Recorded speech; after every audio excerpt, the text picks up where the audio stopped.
निःशुल्क रूप से मिलनी चाहिए। क्योंकि एक बार को आप सोचिए, आखिर उस बच्चे की गलती क्या होती है जो एक गरीब घर में पैदा होता है और उसको बेहतर शिक्षा से वंचित होना पड़ता है। शिक्षा के सामने एक पैसे की दीवार खड़ी है, जो जितनी ऊंची दीवार लांघ सकता है, जो जितना अधिक पैसा शिक्षा पे खर्च कर सकता है, वो उतनी बेहतर शिक्षा पा सकता है। लेकिन अगर एक देश एक है, लोकतांत्रिक देश है, तो शिक्षा भी सबको एक समान रूप से तो मिलनी ही चाहिए। आज परिस्थिति ये है कि एक तरफ तो प्राइवेट स्कूल हैं जो लूट के अड्डे बने हुए हैं, वहां पे आप एडमिशन कराने जाएंगे तो सिर्फ एडमिशन के नाम पे ही आपको 10,000 20,000 रुपए देना होगा। और कमीशन खोरी का ऐसा धंधा है कि कॉपी, किताब, टाई, बेल्ट, ड्रेस, जूता कहाँ से खरीदना है ये आप नहीं तय करेंगे वो प्राइवेट स्कूल वाले। यानी आम लोगों की मेहनत की आखिरी कौड़ी उनके जेब से वसूल लेना चाहते हैं। और दूसरी तरफ सरकारी स्कूलों में न तो पर्याप्त टीचर है, न पर्याप्त बिल्डिंगें।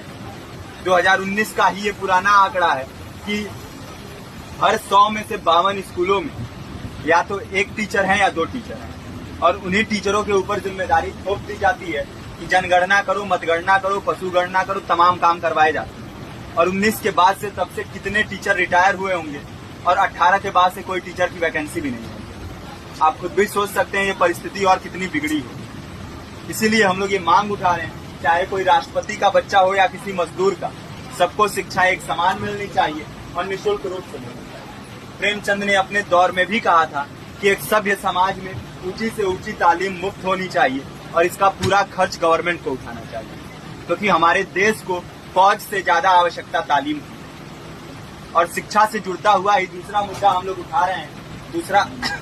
दूसरा मुद्दा है रोजगार का। रोजगार की परिस्थिति ये है कि आज सरकारी सेक्टर हो या प्राइवेट, सब कुछ ठेका संविदा के हवाले किया जा रहा है। परमानेंट नौकरियां लगातार घटाई जा रही है। इसी रेलवे में 1995 के आसपास लगभग 18.5 लाख कर्मचारी काम करते थे, लेकिन आज उनकी संख्या 12 लाख है। आप खुद भी सोच सकते हैं कितने बड़े पैमाने पे परमानेंट पदों को घटाया जा रहा है। और आज आलम ये है, एक तरफ लाखों पद खाली पड़े हैं, फिर भी कोई वैकेंसी नहीं निकलती। जो वैकेंसियां निकलती हैं उनमें भ्रष्टाचार होता है, पेपर लीक हो जाते हैं। RO, UP police, BPSC, SSC, CGL, ऐसे तमाम पेपर लीक हो चुके हैं, आप लोग भी जानते ही हैं। अभी नीट की धांधली में ये पता चला कि एक एक पेपर 30 लाख से 50-50 लाख रुपए में बेचा गया। हम और आप तो ये पैसा नहीं दे सकते। पूरी की पूरी कारस्तानी सरकार, प्रशासन, शिक्षा माफियाओं की होती है। और भुगतता कौन है? आम घरों के लोग, जो लोग सालों साल तैयारी करते हैं, दिन भर में 10-10 घंटे, 12-12 घंटे पढ़ते हैं। और इतनी कड़ी मेहनत के बाद, सालों साल की मेहनत के बाद उनके हाथ लगती है तो सिर्फ हताशा, निराशा, अवसाद।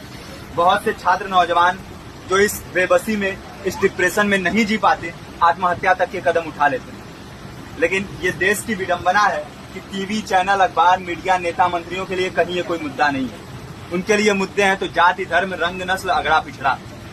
आज जब पूरी परिस्थिति इतनी भयावह है तो ये जरूरी है कि लोगों के बीच में जाया जाए, लोगों को संगठित किया जाए और एकजुट किया जाए।